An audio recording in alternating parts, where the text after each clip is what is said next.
actually one of the last kibbutzim to be established. And our story is a little bit different because as well as being established around that original idea of the agricultural cooperative kibbutz, Lothan is, that's, I guess, the kibbutz movement is the mother or the father of the story, and the other parent in the story is the reform movement.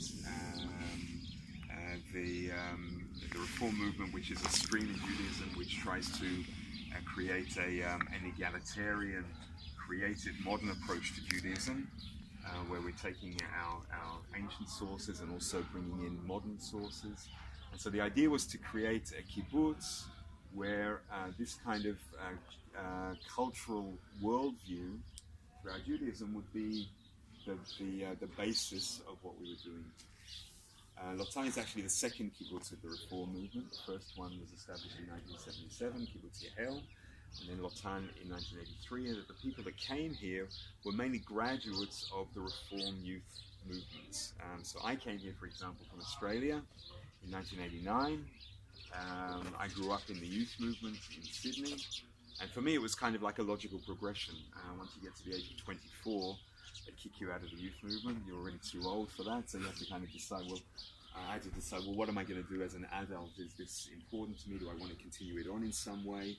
And so the answer for me was to come to Lothan, because that was kind of the adult kind of expression of what I've been doing as a youth all of those years. So there were young Israelis and young people coming from different countries, mainly from the United States at first. If anybody's familiar with the reform movement and NIFTY in the United States, they've grown up in that. So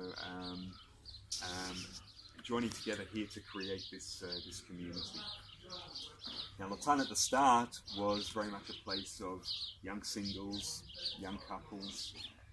Gradually, over the years, it started to become much more family-oriented.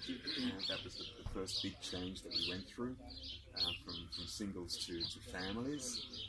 And as years went by, there were other changes that happened here. One of the big changes that we made just over 2 years ago was a change in our economic model, because the truth of the matter is that most kibbutzim today don't follow that original purely kind of socialist model, economic model. I hate to kind of burst some bubbles here, but today most of the, in fact 3/4 of the kibbutzim are no longer fully cooperative, and they brought in a model where people actually get wages, and you get a wage depending on where you work, and you pay taxes into the community. So the community aspect of the kibbutz is maintained through individual taxes.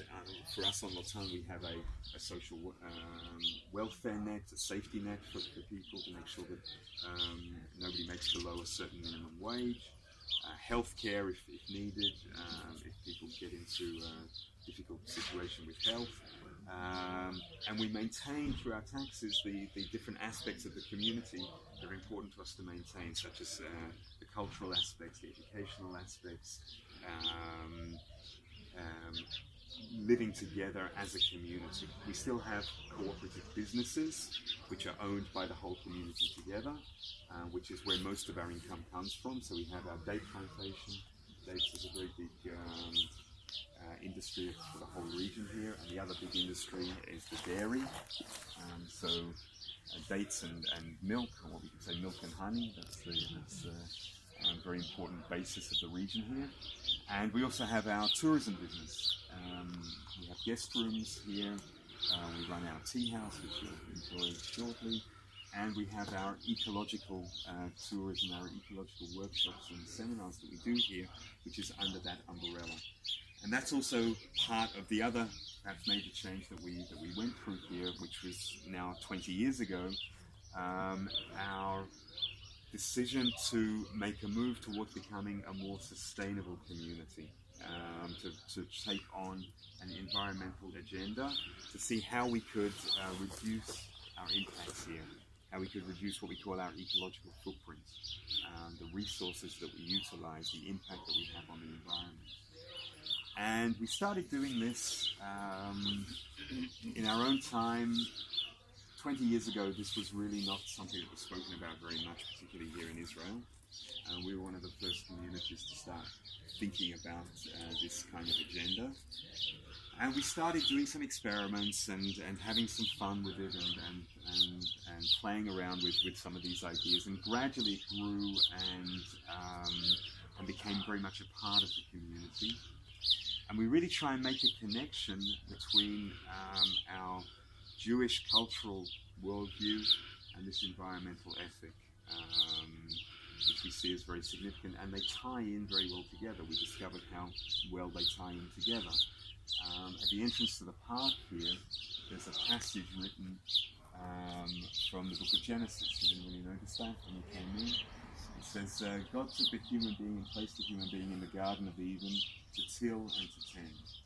Okay, so that's really the whole idea encapsulated, to till and to tend. It means that we have what we call, it's what we might call today responsible stewardship, or perhaps even sustainable development. We have a responsibility to the natural world. We're part of the natural world. We can't disassociate ourselves from it. We need to utilize it, but we need to do it wisely. So it's finding the ways that we can do that, finding the ways that we can live well together, and live well with each other and with the environment. And we really believe that the key to that, the path to doing that, is through community, through sustainable community, through creating new models for the way people live, for how we can live together well and in harmony with the environment. So that's really what we're trying to do here, what we've been working towards over the last 20 years. It's still very much a process. The kibbutz, as I said, didn't start off like this, so we're having to make compromises and make changes as we go along and try and figure a lot of things out. But we've become a kind of a model for other places. We've established here an education centre, which we call the Centre for Creative Ecology. And we run courses and workshops through that centre, and people come from all over the world to study with us now and to learn about how to create sustainable living, particularly within a community framework.